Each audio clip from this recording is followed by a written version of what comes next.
خدا اپنی قدرتوں سے ظاہر ہے، وہ اتنا ظاہر ہے کہ اس سے زیادہ کوئی ظاہر نہیں ہے، لیکن وہ اتنا پوشیدہ ہے کہ اس سے زیادہ پوشیدہ کوئی نہیں ہے۔ کیوں؟ آپ مجھے بتائیں، اگر آپ کسی ایسے شخص کو اس دنیا میں لائیں جس کا یہ کبھی ایکسپیرینس نہ ہو کہ مرغی کے انڈے میں سے چوزا نکل سکتا ہے، اور آپ اس کو بتائیں یہ دیکھو یہ مرغی نے جو انڈا دیا ہے نا، اس کو ذرا توڑو، وہ توڑ کے دیکھے، اس میں ایک لیسدار مادہ نکلے، اس کا ایک کور ہو، پھر آپ اس کو کہیں کہ یہ جو انڈا ہے یہی مرغی 22 دن کے لیے اپنے نیچے رکھے گی یا کسی مشین میں ہم رکھیں گے، اس میں سے ایک زندہ مرغی اور نکل آئے گی چھوٹی سی۔ جس کو یہ ایکسپیرینس نہ ہو، کیا وہ یہ ماننے کے لیے تیار ہوگا؟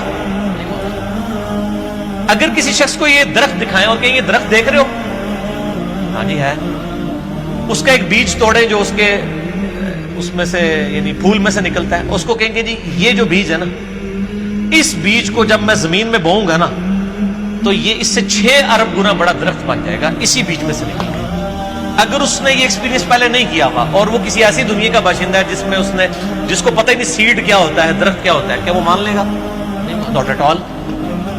تو کائنات میں جتنے فزیکل فینومینا آف نیچر ہیں، یہ سب کے سب اتنے بڑے بڑے معجزات ہیں، لیکن ہم ان معجزات کے عادی ہو چکے ہیں، چونکہ ہم بچپن سے دیکھ رہے ہیں کہ مونسون میں بادل آتے ہیں، بارش برستی ہے، ایسا ہم کہتے ہیں ایسا ہی ہوا کرتا ہے، لیکن سائنس نے اپنی عاجزی مان لی ہے۔ سائنس 3 کوسچنز کے ساتھ ڈیل کرتی ہے، ایک سے اس نے ہاتھ اٹھا لی ہے، 2 پہ وہ کہتی ہے ہاں ہماری یہ فیلڈ ہے،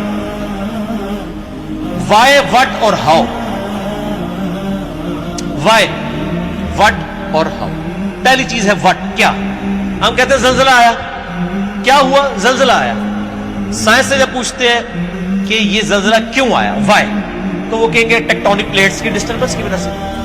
جب ہم ان سے پوچھتے ہیں کہ یہ ٹیکٹونک پلیٹس جو ہیں یہ ڈسٹرب کیوں ہو جاتی ہیں، ان کا ٹائم فریم کیسے سیٹ ہوتا ہے کہ انہوں نے ابھی اسی وقت ڈسٹرب ہونا ہے، وہ کہتے ہیں یہ تو ہاؤ والا سوال ہے، کیسے؟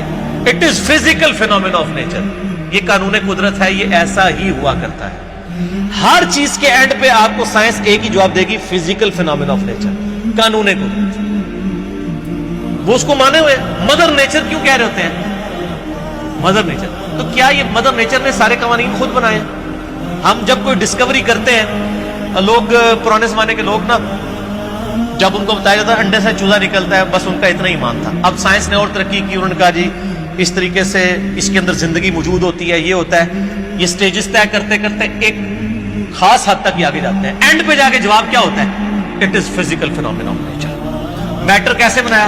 اچھا جی، matter can never be created not be destroyed, first law of thermodynamics. Mass can never be created not be destroyed, یعنی میس کی جو کنزرویشن کا نظریہ ہے وہ انہوں نے مان لی، پیدا ہم کر ہی نہیں سکتے، ہاں ایک فارم سے دوسری فارم میں بدل سکتا ہے، پیدا نہیں کر سکتے، کیونکہ وہ کریشن ایکس نہیں، لوگ ان کو پتہ ہی نہیں کہ یہ بھی کوئی چیز ہوتی ہے، وہ کہتے ہیں بس سب کچھ تھا اب آگے چلیں، ہم کہتے ہیں وہ سب کچھ تھا، اس سے پہلے کیا تھا؟ وہی چیز ہے، وہ جیسا ڈارون نے کہا ہے کہ میں جب بھی مور کو دیکھتا ہوں نا مجھے بخار چڑھ جاتا ہے، کہ جب یہ مور پر پھیلاتا ہے یہ اتنے آرگنائزڈ، کیا اس نے مور نے خود اپنے آپ کو بنا لیا یا اس کو کسی نے بنایا؟ اگر کسی نے بنایا ہے تو کریٹر کا کانسیپٹ تو الٹیمیٹ، پھر آخری جو کوسچن تھا وہ گاڈ کو کس نے کریٹ کیا، اس پہ میرا وہ لیکچر تھا، ہو کریٹڈ گاڈ، اور جدید شیطانی وسوسوں کا تحقیقی جائزہ، an intellectual reply to professor Richard Dawkins جو آکسفورڈ کے پروفیسر ہیں، ان کی کتاب The God Delusion جو اس وقت ٹیکسٹ بک سمجھی جاتی ہے چیزوں، اس کے جواب میں میرا وہ لیکچر تھا، پھر میں نے اس میں میتھمیٹیکلی اس چیز کو ثابت کیا۔ جتنے فزیکل فینومینا آف نیچر ہیں یہ صرف ایکسپلین کرتے ہیں یہ چیز کیسے ہو رہی ہے، لیکن یہ اس کی اوریجن کیا ہے؟ سورج مشرق سے نکلتا ہے، یہ ایک انفارمیشن ہے، اس انفارمیشن نے سورج کو پیدا نہیں کیا۔ اب جتنے میتھمیٹیکل فارمولے، میتھمیٹیکل جتنی بھی ایکویشنز ہیں وہ ایکسپلین کرتی ہیں ورکنگ کو، ان ایکویشنز نے اس چیز کو پیدا نہیں کیا ہوتا۔ سورج کے اوپر آپ کیمیکل فارمولے لکھ لیں، یہ ہیلیم سے بنا، ہائیڈروجن، یہ فارمولے ہیں نا، کیا ہیلیم نے سورج کو پیدا کیا؟ ہائیڈروجن نے پیدا کیا؟ وہ تو خود پیدا ہوئی ہے۔ تو ہر چیز کو ڈپ ڈیک کریں گے ایک supreme being, super natural agency, supreme authority کی طرف آپ کو گائیڈنس ملے گی، اور وہ ہر چیز انسان اپنے اوپر غور کر لے سر، میری مرضی کے بغیر میرے گردے روزانہ 25 دفعہ ڈائلیسس کر رہے ہیں. میری مرضی کے بغیر میری آنکھیں روزانہ 12,000 دفعہ جھپک رہی ہیں. 23,000 دفعہ سانس اندر اور 23,000 دفعہ باہر میرے پھیپھڑے کر رہے ہیں میری مرضی کے بغیر. میری اپنی میرا دل روزانہ 1,00,000 دفعہ دھڑک رہا ہے. 10,000 لیٹر خون پمپ کر رہا ہے میری نسوں میں, جس کی لینتھ 1,00,000 کلومیٹر ہے. یہ تو آج سائنس کی برکت ہے نا. ریویلڈ نالج کے بعد یہ ایکوائرڈ, دو ہی نالج ہے نا اسلام میں, یا ریویلڈ نالج ہے وہی کا علم, یا acquired knowledge, knowledge obtained through observations and experiments. Definite علم ہے. اسی ایکوائرڈ نالج نے آج ہمیں اس قابل کیا. یہ میری ویڈیو ریکارڈ ہو رہی ہے. آج انسان کو اللہ تعالیٰ نے کتنا ایک ترقی کروائی کہ اس نے کیا کچھ نہیں کر لیا. لیکن بایولوجی کا ایک لا انہوں نے فائنل کر لیا کہ living things can never be created out of non living things. زندہ چیز زندہ سے ہی بنے. انڈا کوئی نہیں بنا سکتا سائنٹسٹ, سیڈ کوئی سائنٹسٹ نہیں بنا سکے گا, وہ درخت میں سے ہی لینا پڑے گا. اور درخت کہاں سے آیا؟ وہ کہتے ہیں فزیکل فینومینا آف نیچر.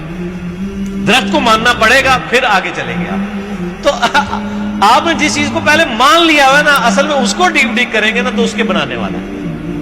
ٹھیک ہے نا. تو یہ خدا ظاہر ہے, لیکن وہ باتیں اس لیے کہ ان الذین یخشون ربهم بالغیب لهم مغفرۃ واجر کبیر.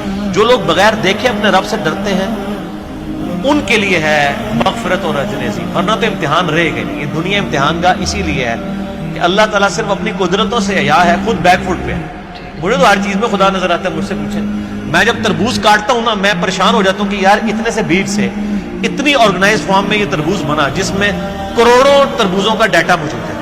وہ جتنے بیج ہیں, ایک ایک تربوز, پھر اس سے آگے تربوز, پھر اس میں مٹھاس ہے, پھر اس کی ایک بار کھال ہے, اسی کو آپ کاٹ کے باہر رکھے خراب ہو جاتا ہے. ویسے یہ آپ کی ڈیری پہ تربوز پڑے رہتے ہیں, خراب ہی نہیں ہوتے ہیں. کاٹنے کی دیر ہے, فریج میں رکھنا پڑ جاتا ہے آپ کو. تو سر ہر چیز میں خدا